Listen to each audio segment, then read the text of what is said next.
Betrayal is not a sudden storm. It is a slow leak rotting the foundation until an arrogant fool kicks the door in. Certain the roof will not crush him. My husband thought he was a king, forgetting who built his castle. He tried to erase me with a legal loophole, but contracts speak their own language, and the absolute cruelest punishment for his arrogance is simple: never sign what you have not read. Hello to the wonderful listeners of Violet Revenge Stories. Sadly, YouTube has completely demonetized our channel, leaving us without a budget to operate. If you enjoy today's story, please consider supporting us with just $1 by scanning the QR code on your screen or clicking the donation link in the description and comments, so we can pay our hardworking team to cover their living expenses and keep creating these stories for you. My name is Eva Evans, and this is how my perfect life shattered, or rather, how my husband thought he shattered it. I sat in the center of our multi-million-dollar penthouse in downtown Austin, Texas, holding a glass of heavy red wine. The city lights sparkled through the floor-to-ceiling windows, a glittering ocean of ambition and wealth that stretched out into the dark night. I was 34 years old, and for the past 7 years, I had stood beside Marcus Vance, watching him transform from a desperate dreamer into a rising star among tech chief executive officers. But the man who walked through the heavy oak door tonight was not my partner. He was a stranger wearing my husband's expensive custom suit. His face was a mask of cold indifference. He did not offer a greeting. He did not kiss my cheek or ask about my day. He simply walked to the wet bar, poured himself a glass of whiskey, and turned to face me. The silence in the massive room was suffocating. I could feel the foundation of my life cracking beneath my feet, even before he opened his mouth to speak. "I want you out of this apartment in 48 hours, Marcus said. His voice was perfectly steady, lacking even a single trace of hesitation or regret. "I am in love with someone else. Her name is Chloe. She is 24, and she is a brilliant public relations director with a massive social media following. We have been seeing each other for 6 months, and she is moving in." I set my wine glass down on the cold marble coffee table. The crystal made a sharp, echoing clink. I looked at the man I had loved, the man I had fed when we could barely afford groceries, the man I had propped up when his insecurities threatened to drown him. He stood there, sipping his whiskey, looking at me with the mild annoyance of someone firing a low-level employee. I looked around at the imported Italian leather furniture, the massive modern art pieces he bought just to impress investors, and then I looked back at him. Marcus was a man who believed his own press releases. He truly thought his charm alone built Etheria Innovations. He had completely erased the memory of me writing the core algorithm while he slept. He forgot the countless nights I spent fixing his broken code, pitching the business models, and keeping the company afloat when our bank account had less than $50 in it. To him, those memories were simply inconvenient truths. "You want me out in 48 hours?" I asked, keeping my voice entirely level. "What about the company? What about Etheria Innovations? We built that together. We spent thousands of hours in that freezing, rotting garage, writing the code, building the architecture, sleeping on the concrete floor. We built this life together. Marcus, we are married." A low, arrogant laugh escaped his throat. It was a sound I had never heard him make before, a sound reserved solely for the untouchable elite he had recently started associating with. "Chloe understands the modern market," he added, as if explaining a simple business strategy to a slow child. "She understands my vision. You and I, we have outgrown each other. Ava, you are a reminder of the past, of the struggle. I need someone who represents the future. Do not make this harder than it has to be." He set his glass down, walked over to his leather briefcase, and pulled out a single, folded piece of paper. He tossed it onto the table in front of me. "That is where you are wrong about everything, Eva," he said, adjusting his perfectly tailored cuffs. "We had a beautiful ceremony on a beach in Tulum, Mexico, 7 years ago. It was a lovely party, a great vacation for our friends, but it was just a commitment ceremony.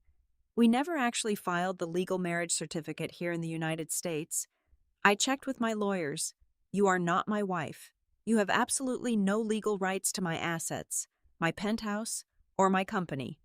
I stared at the piece of paper resting on the marble. It was a cashier's check, written out to Eva Evans. $100,000, Marcus stated casually, watching my face for the inevitable breakdown he was so sure was coming. "Consider it a generous severance package for all your help in the early days. You can take that money, find a nice little apartment, and start over quietly. If you try to fight me, my legal team will bury you so deep in court fees you will never see the light of day again. I am the founder. I am the face of Etheria. You are just a woman I used to live with." He stood tall, bracing himself for the explosion. He expected me to scream.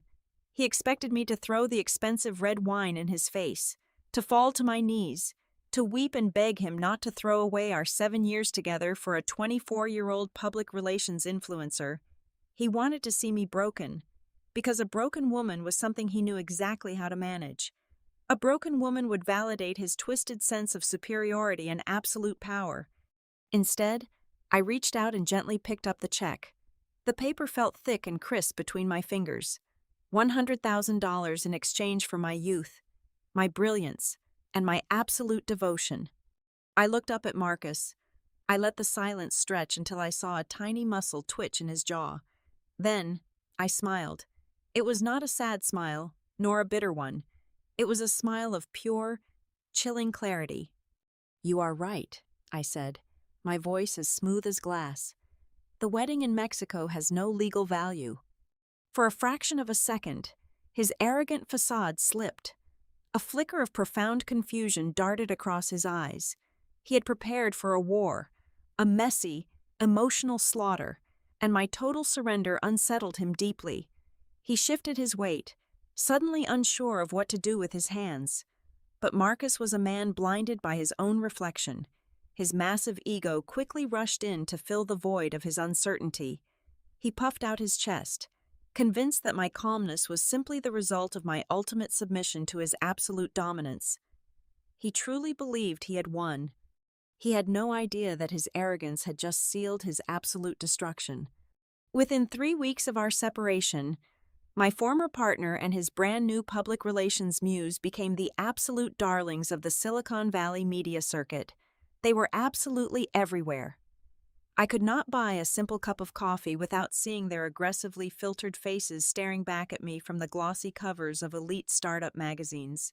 They boasted relentlessly about their whirlwind romance, showcasing their brand-new sprawling mansion nestled high in the hills, and their spontaneous, absurdly expensive getaways to the Maldives and Saint-Tropez.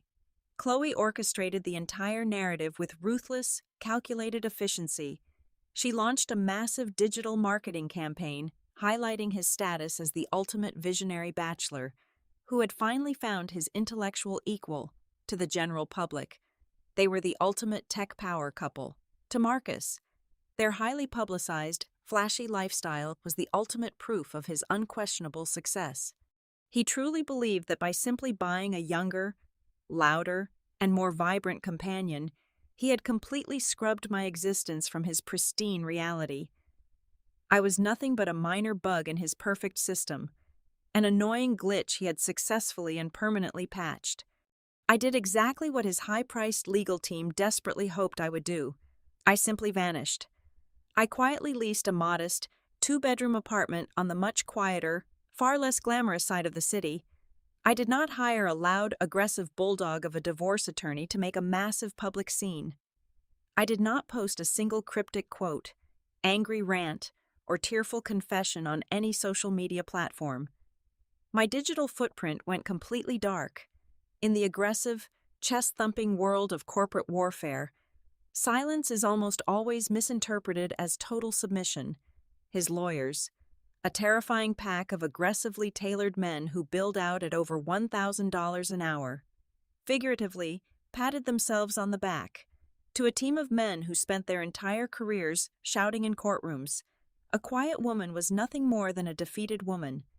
They looked at my absolute lack of resistance and confidently assured Marcus that I was terrified of his immense wealth and crushing power.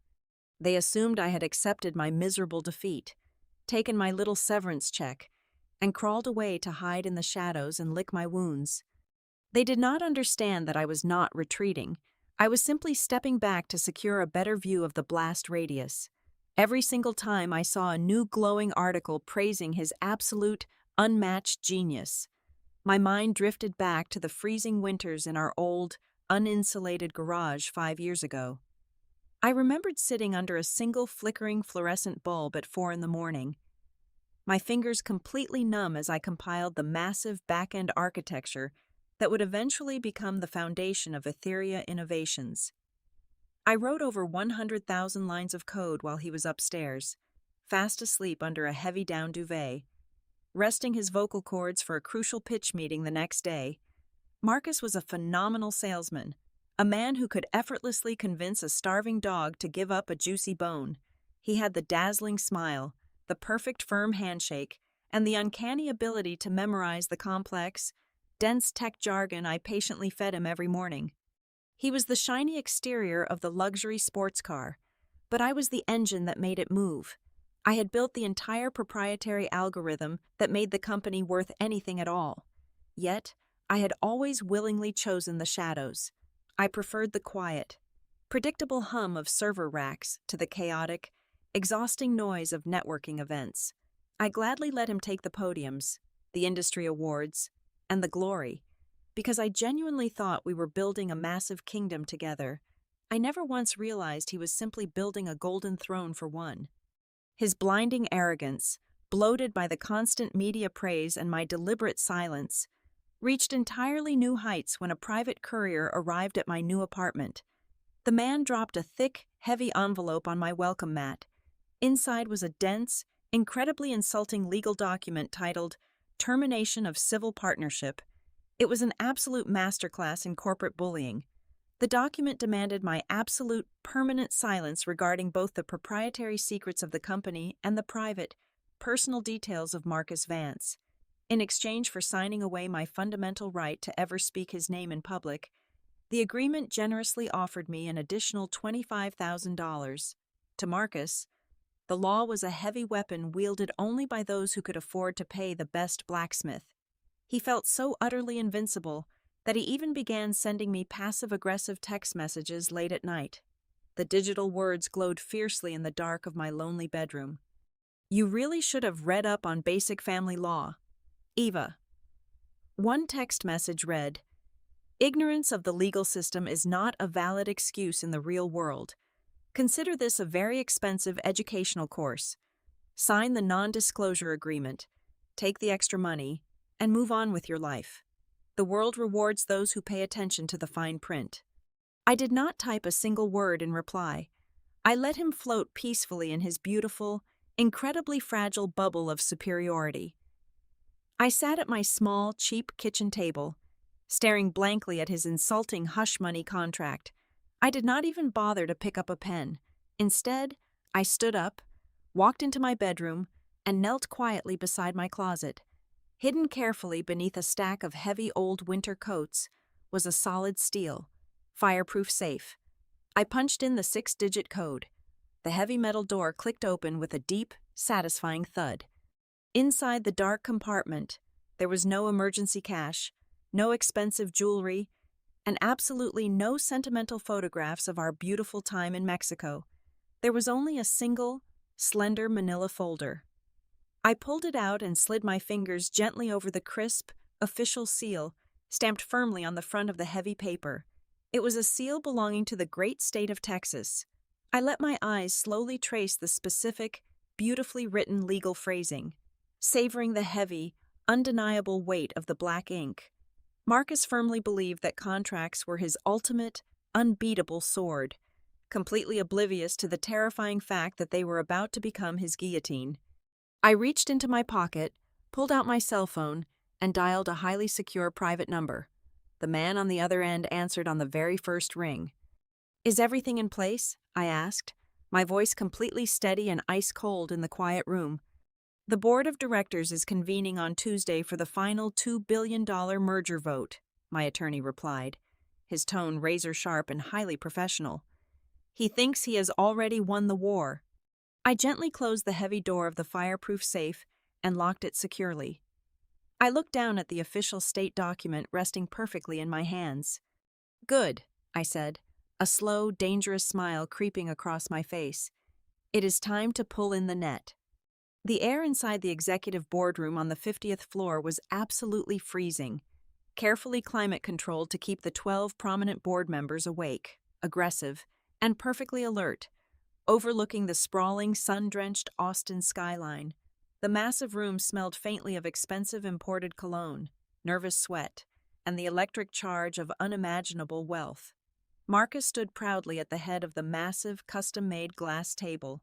He was holding a heavy, solid gold fountain pen, hovering it just a few bare inches above the final signature line of a towering stack of legal documents. Today was the ultimate day of his triumph. He was about to finalize a corporate merger worth exactly $2 billion. I could almost see the chaotic, greedy calculations running behind his dark eyes as he mentally divided that massive sum, mentally allocating funds for his brand new mansion, his young public relations girlfriend, and his rapidly expanding ego. He was mere seconds away from signing the biggest, most lucrative decision of his entire life, utterly smug in his absolute certainty that this colossal fortune would belong exclusively to him. He slowly lowered the pen. The sharp metallic tip had barely even touched the thick parchment paper when the heavy double oak doors of the boardroom suddenly burst wide open. The polished wood slammed violently against the drywall with a deafening crack that echoed like a gunshot in the quiet room. The 12 board members jumped simultaneously in their plush leather seats. The corporate secretary gasped and dropped her digital tablet flat onto the floor. I walked straight into the room, leaving the frantic, red-faced security guards scrambling in the hallway behind me. I was no longer the exhausted, accommodating programmer hiding in oversized gray hoodies and faded denim jeans. I wore a razor-sharp, perfectly tailored charcoal black suit that screamed raw authority, my high heels clicking rhythmically and menacingly against the hardwood floor. Walking right beside me was Arthur Sterling, widely known across the state as one of the most ruthless, bloodthirsty corporate litigators in all of Texas. His mere presence in a boardroom usually signaled an impending corporate slaughter. Marcus immediately dropped the gold pen. It clattered loudly and awkwardly against the glass. His face contorted, twisting rapidly from mild confusion to absolute, burning fury. The veins in his neck bulged against his tightly knotted silk tie. He slammed his hand down hard on the table, pointing a shaking finger directly at my face. "Get her out of here right now," he barked at the lingering security guards who were hesitating at the threshold. "She has absolutely no business being in this building. This is a highly classified, closed-door executive meeting. She is not an employee. She is not on the registry of shareholders. And as I have already legally proven to the world, she is not my legal wife. Remove this trespassing woman immediately before I have you all fired." Arthur Sterling casually adjusted his heavy gold watch. Completely unbothered by Marcus and his explosive temper, he flashed a terrifying, perfectly white smile at the stunned board of directors, who were watching the scene unfold in absolute shock. "I strongly advise against having my client touched by anyone in this building," Arthur said, his voice booming with practiced, intimidating theatricality. "We are here representing a major equity holder, and we are officially requesting that this board immediately halt the merger vote.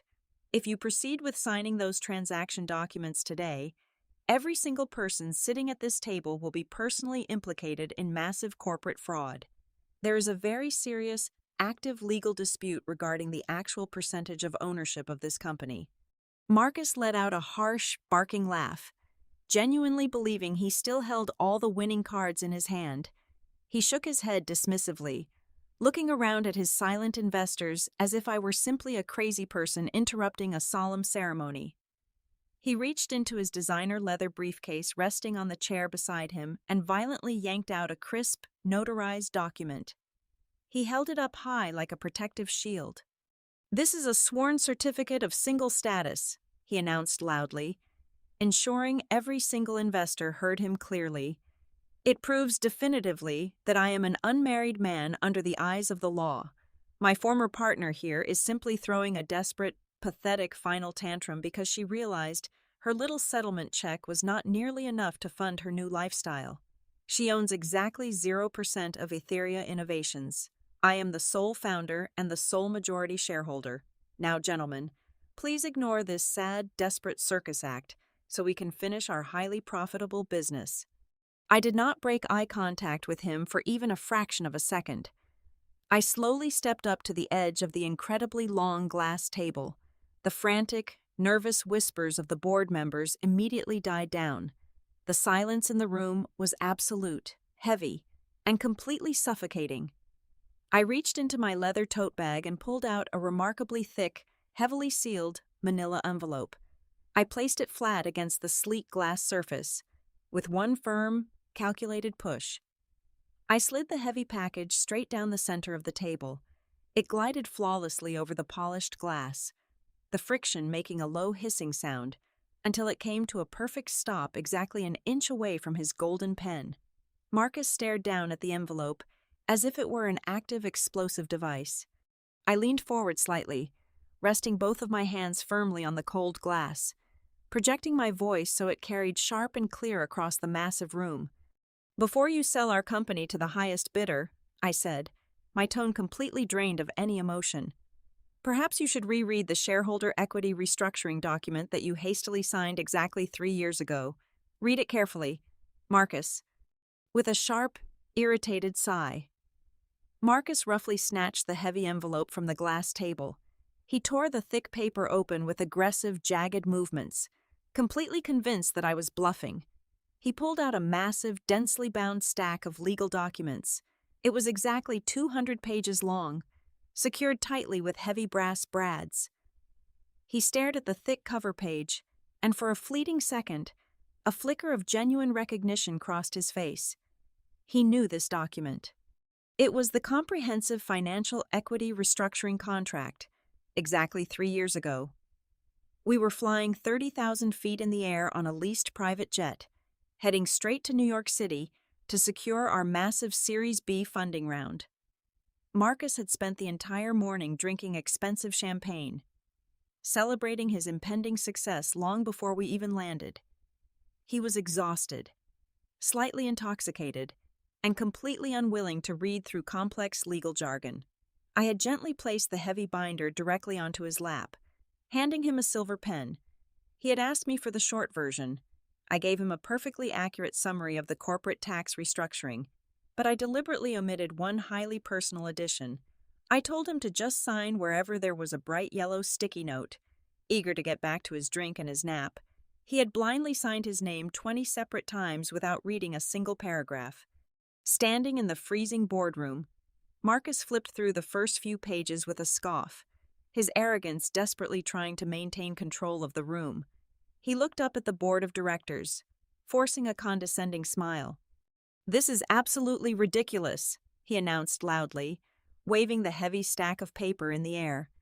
"This is our standard equity restructuring agreement from 3 years ago. It has absolutely nothing to do with my personal marital status. You are wasting the valuable time of everyone in this building. Ava, turn to page 42, I commanded. My voice did not rise, but the absolute, chilling certainty in my tone made the entire room fall dead silent. Marcus glared at me, his jaw clenched so tightly I thought his teeth might crack.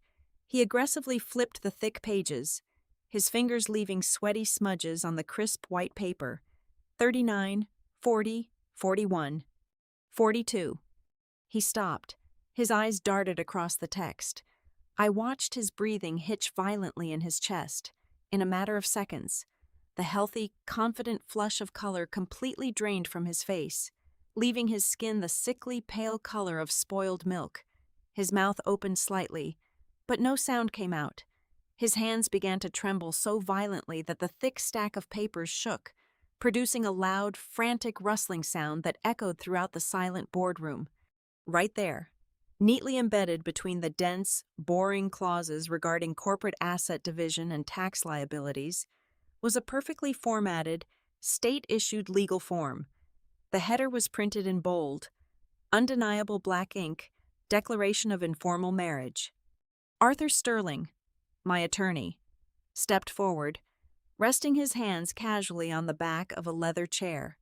He addressed the stunned board members with the calm, authoritative voice of a professor explaining a fundamental rule of gravity. Under the family code of the great state of Texas, Arthur explained smoothly, a couple does not need a religious ceremony, a white dress, or a traditional marriage license to be legally wed.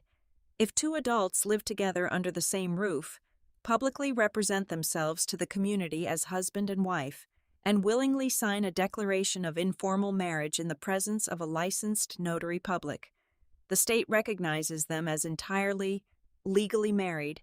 It is completely binding. My client and the gentleman shaking at the head of the table fulfilled every single one of those legal requirements 3 years ago. Marcus stared wildly at his own signature, written in bold blue ink at the bottom of the page. Right next to the official raised seal of a Texas notary, he had signed it.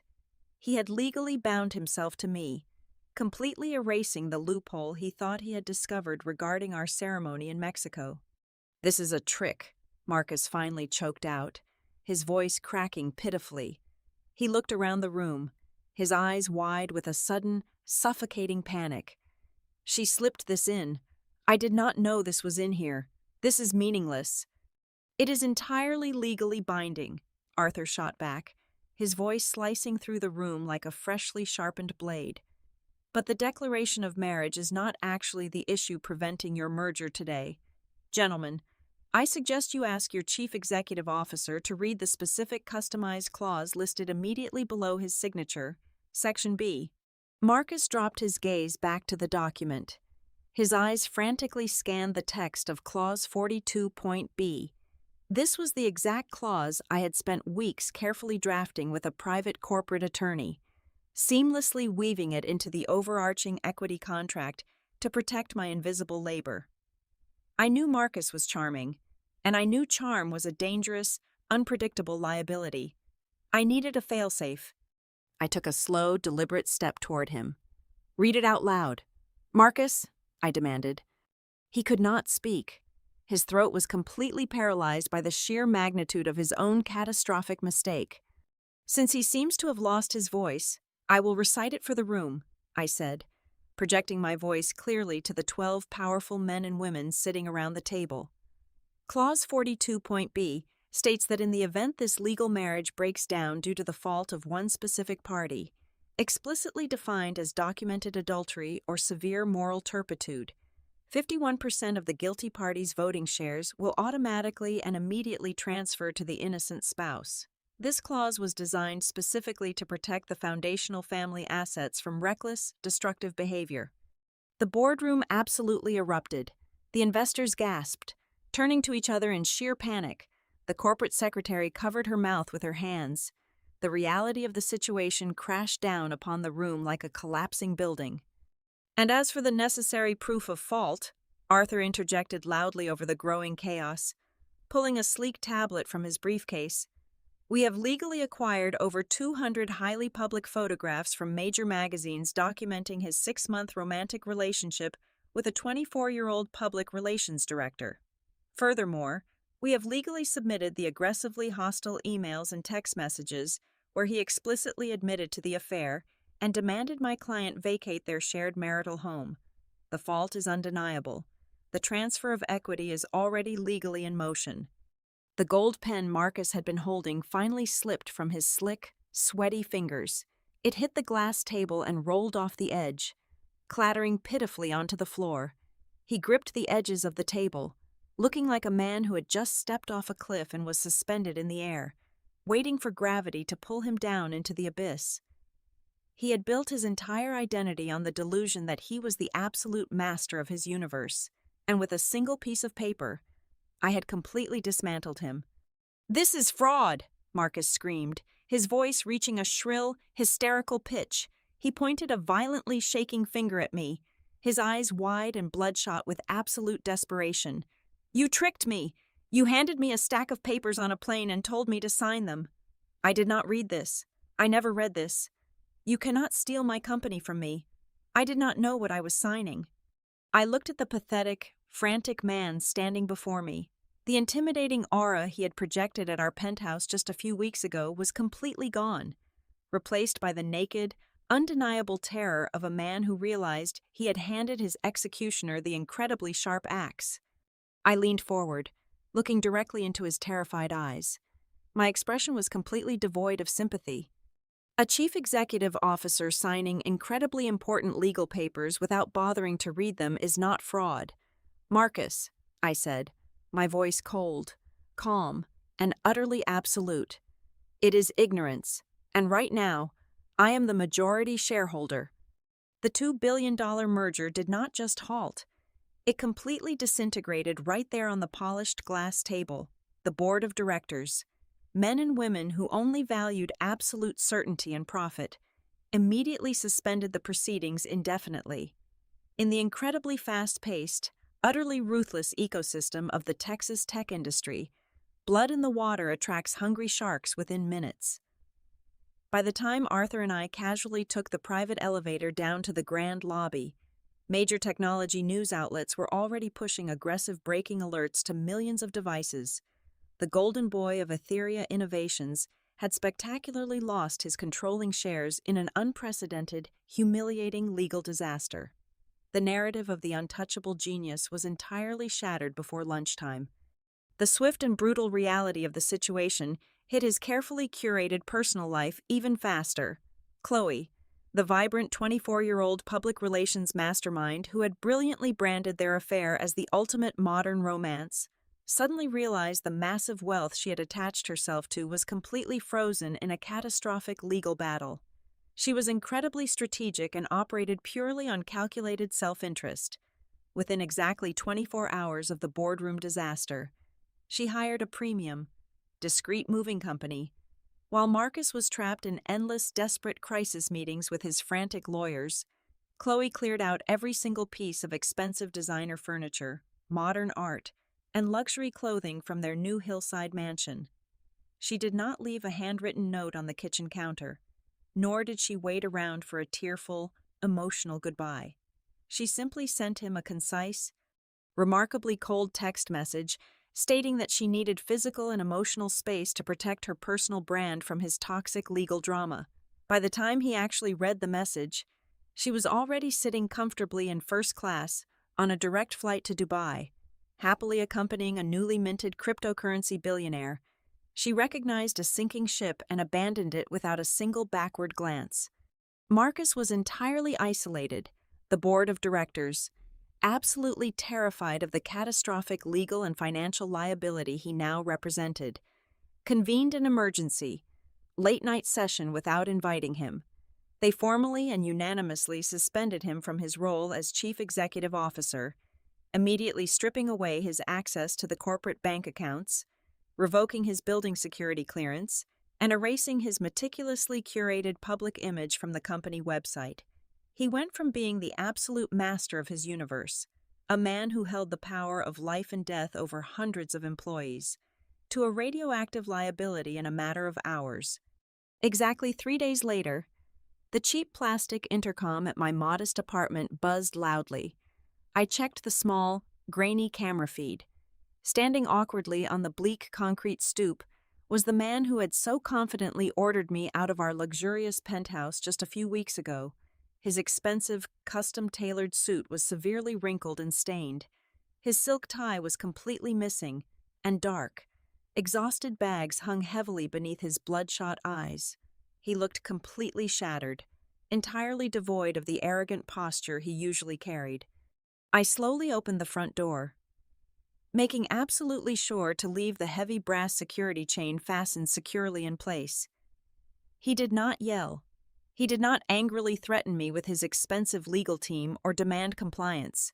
Instead, his broad shoulders slumped defeatedly, and he looked at me with a desperate, pathetic vulnerability that actually made my stomach turn. "Please, Ava," he begged, his voice trembling and entirely stripped of all its former booming authority. "I am begging you, take all the money in the personal accounts.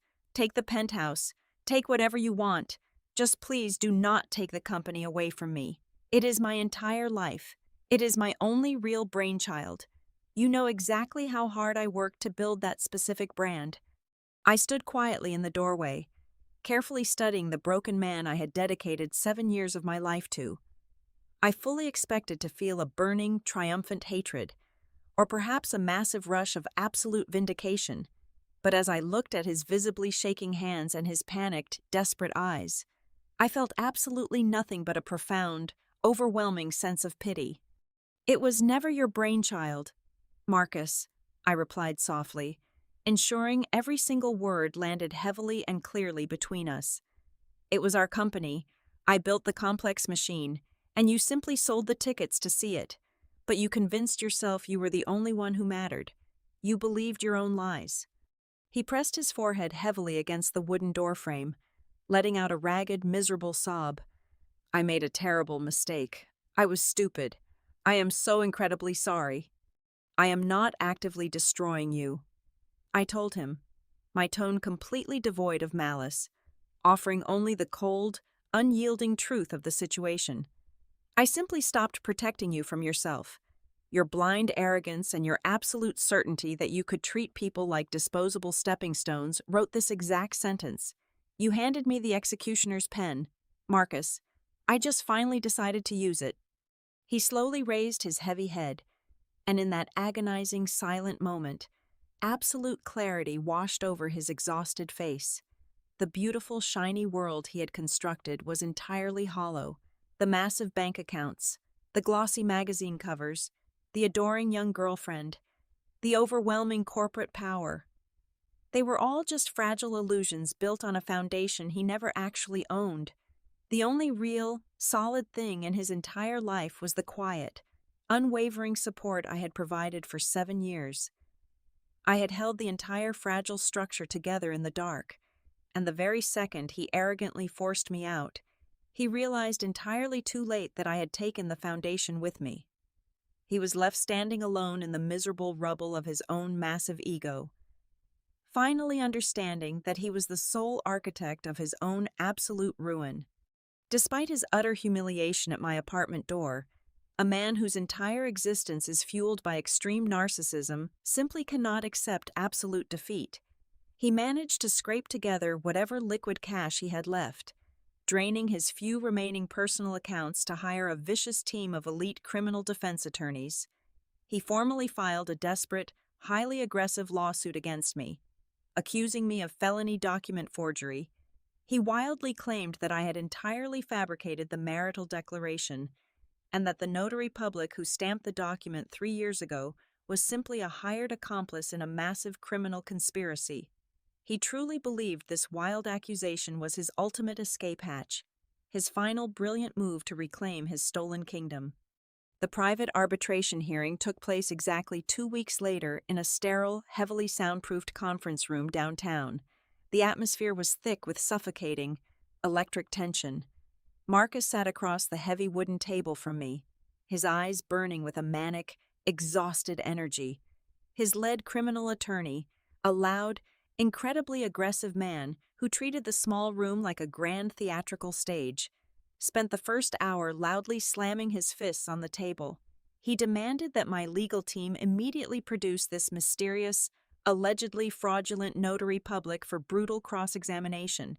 He shouted that the entire document was a complete sham, a sophisticated trap designed to rob a visionary genius of his life's work.